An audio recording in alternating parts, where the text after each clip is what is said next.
Olá pessoal, tudo bem? Nós vamos começar vendo aqui com vocês o que é uma equação termoquímica. O que se define como sendo uma equação termoquímica?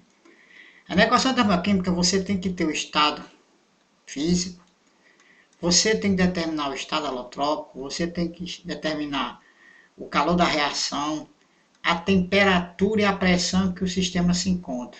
Então ele diz aqui, é a equação que se acrescenta a entalpia da reação e onde se menciona todos os fatores que influenciam na entalpia da reação. Ok? Como eu citei, pressão, temperatura, no estado físico, estado alotrópico. Isso aí é que determina qual é o calor. Por exemplo, aqui você tem H2 mais O2 formando água oxigenada, ΔH menos 136,3 kJ. Aí você tem a formação do ozônio, mais 163,1 kJ. Você tem a formação, no caso, do OH-, no caso seria OH-, ΔH, seria H2O aqui. Não sei por que está errado. Mais 39 kJ, certo? Aí você tem. Vamos ver aqui, pessoal, quais são os casos, já que nós sabemos o que é entalpia. Entalpia seria o calor da reação, a temperatura, a pressão constante, desculpa, a pressão constante. Vamos ver aqui quais são os casos particulares das entalpias de reação. Primeiro, o que a gente chama de entalpia padrão, que ele vem simbolizado com essa bolinha em cima, certo? Essa bolinha aqui significa que entalpia padrão, que seria a variação de entalpia padrão. A entalpia padrão considera a substância no seu estado mais estável, sob pressão de 1 atm e temperatura de 25 graus Celsius. Isso aqui são chamadas de condições termodinâmicas.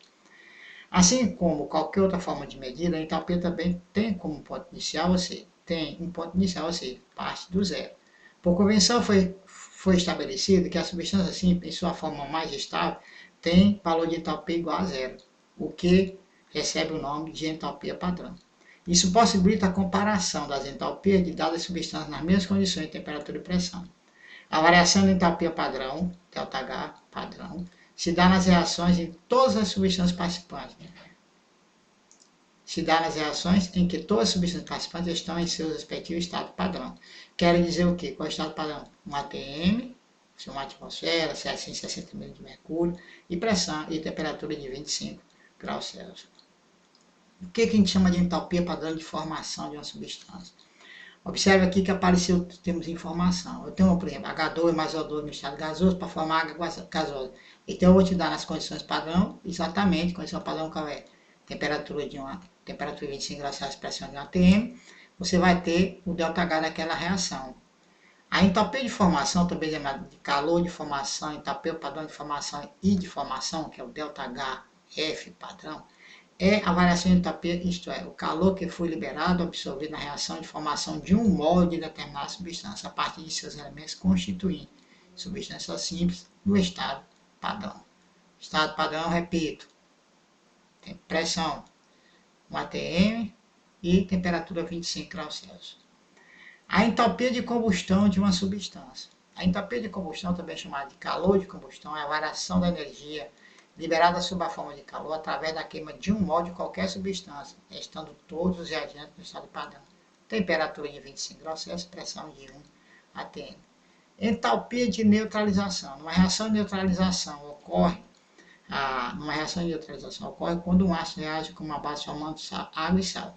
O ácido fornece os rios H+, e a base fornece os rios H- para a formação da água.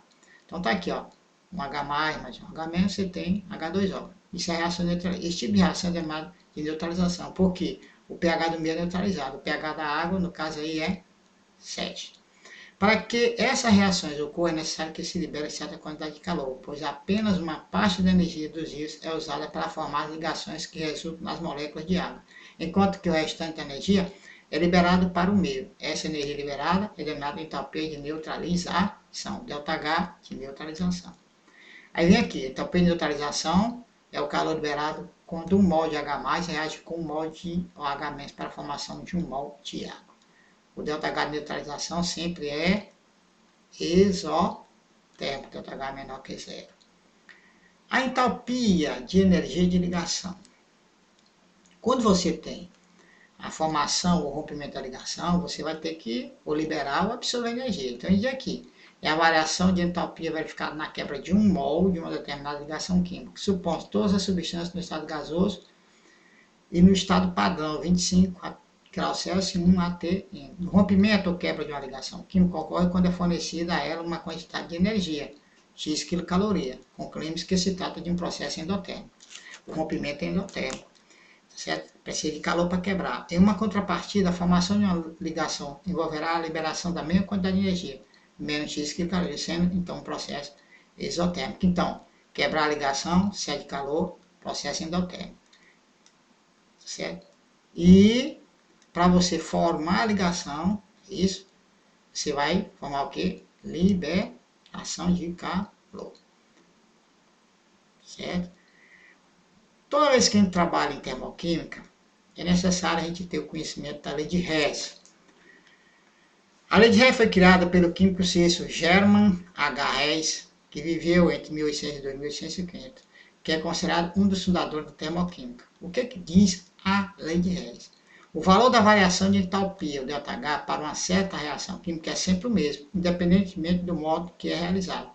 Depende somente do estado inicial e final. Não interessa o percurso, interessa o estado inicial e o estado final, tá certo? Da reação. Aí você tem o calor final, o calor inicial, você calcula o ΔH entre produto e reagente, produto menos reagente.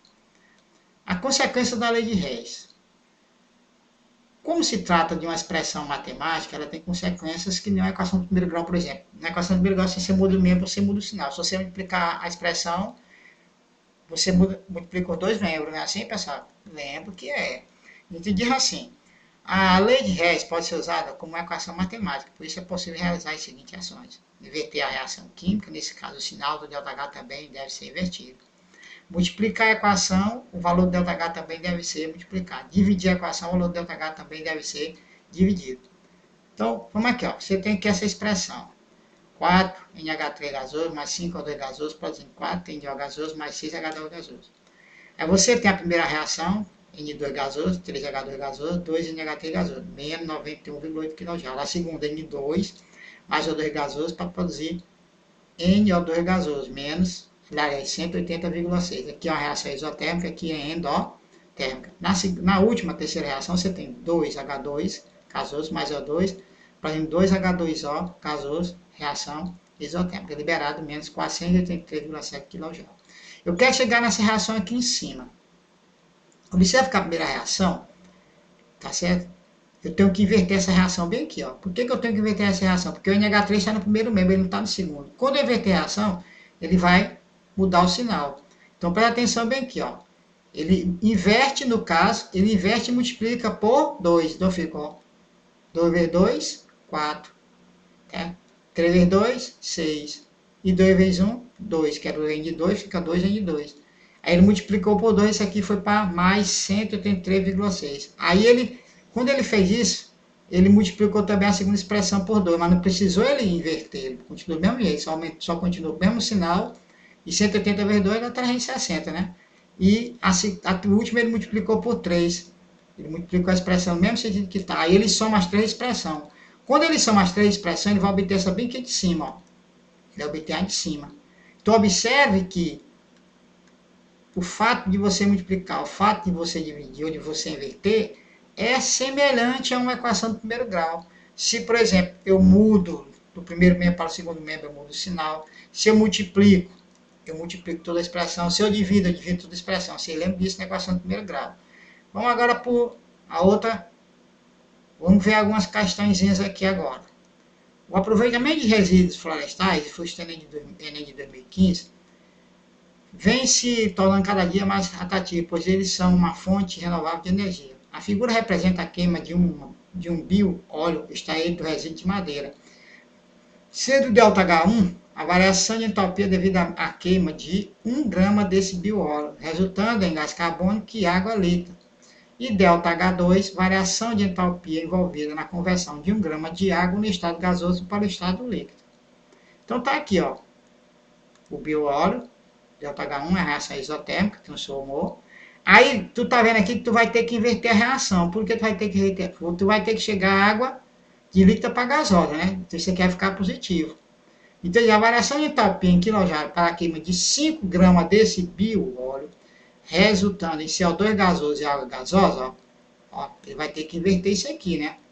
sai daqui para lá. Essa reação está vindo de lá para cá, ela vai inverter.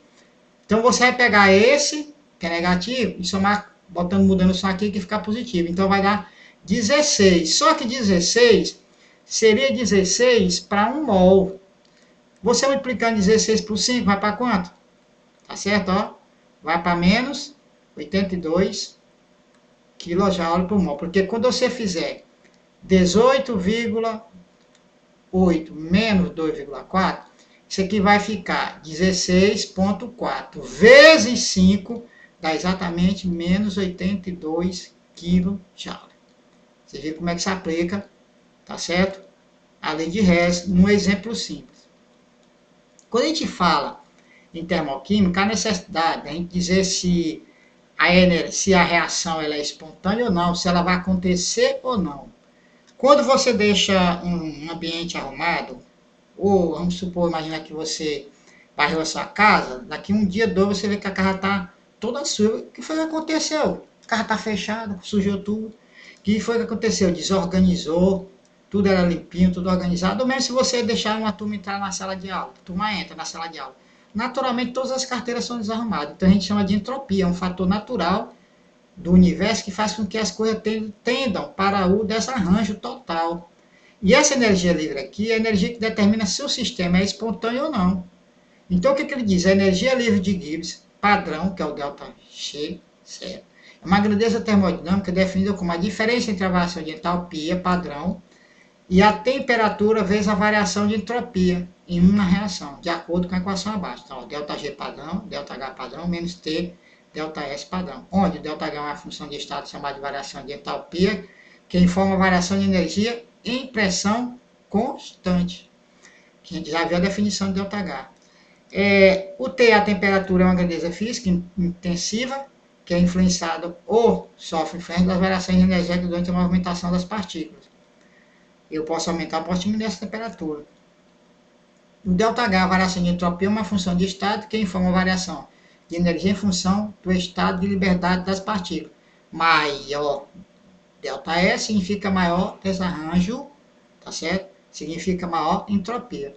Então, diz aqui, a equação de Gibbs, que é aquela lá, que diz que ΔG é igual a ΔH menos CΔS, se esse ΔG é maior que zero, o processo é não espontâneo, significa que não acontece naturalmente. Se o ΔG é menor que zero, o processo é espontâneo. Se ΔG é igual a zero, o sistema está em equilíbrio. Então, para dar negativo, significa que isso aqui tem que ser maior do que esse, para poder dar um valor negativo. E se for para dar um valor positivo, o ΔH é maior do que o TΔS. Significa o quê? Que o sistema estaria bem arrumadinho, né? Estaria arrumadinho, sem desordem. Certo? Só para você ver uma das situações. Gente, aqui a gente encerra essa segunda parte, desejando que vocês consigam dar uma estudadinha aí, assimilar mais um pouquinho, desejando a todos vocês um bom trabalho, que Deus seja louvado em nossas vidas.